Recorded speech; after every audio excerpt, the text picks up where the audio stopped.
que l'homme soit toujours meilleur. Le prix Nobel de la paix alsacien vous parle. Un rendez-vous proposé par l'écrivain Francis Guttleben et Jenny Litzelmann, directrice de la maison Albert Schweitzer de Günzbach.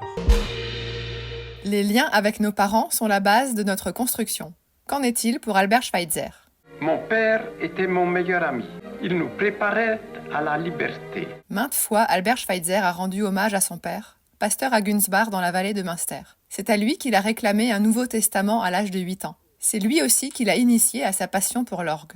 Mais les liens familiaux sont toujours complexes. Le père d'Albert pouvait être sévère. Maintes fois, le jeune Albert Schweitzer a été enfermé dans la cave après des insolences et des désobéissances. Et qu'en est-il de la mère, prénommée Adèle ?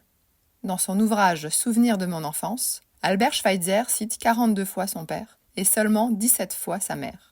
Cet écart quantitatif est trop important pour relever du simple hasard. C'est Otton Prinz, psychiatre, qui le souligne. S'ajoute une blessure. Adèle, la mère, était farouchement opposée au choix de son fils de s'engager dans la médecine humanitaire en Afrique. Albert le sait et l'écrit à celle qui deviendra sa femme. « Ma mère souffre de mon choix et est toujours triste. » Elle en était si affectée qu'au moment du départ d'Albert Schweitzer en mars 1913, elle n'a pas préparé le traditionnel Kuglopf du samedi. Écoutez la suite. Im Frühjahr 1913.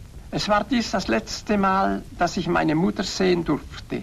Während des Krieges, der bald kommen sollte, wurde sie auf der Straße zwischen Günzbach und Weiher von Militärpferden umgerannt. La mère d'Albert a été renversée par un cheval. Elle est morte sans jamais s'être réconciliée avec son fils. Je n'ai jamais connu la joie de vivre dans l'instant, sans arrière-pensée. Albert Schweitzer a-t-il pensé à sa maman en prononçant ces mots dans les années 50 ? Je ne vais pas me lancer dans des interprétations hasardeuses, mais je constate une réalité. Toute sa vie, Albert Schweitzer a travaillé avec des femmes, attentives, dévouées, attentionnées. Comme une manière de retrouver sa mère, par-delà le temps et les espaces ? Retrouvez cette chronique sur rdl68.fr et visitez la maison Albert Schweitzer de Günzbach à l'occasion du 150e anniversaire de la naissance de ce génie alsacien.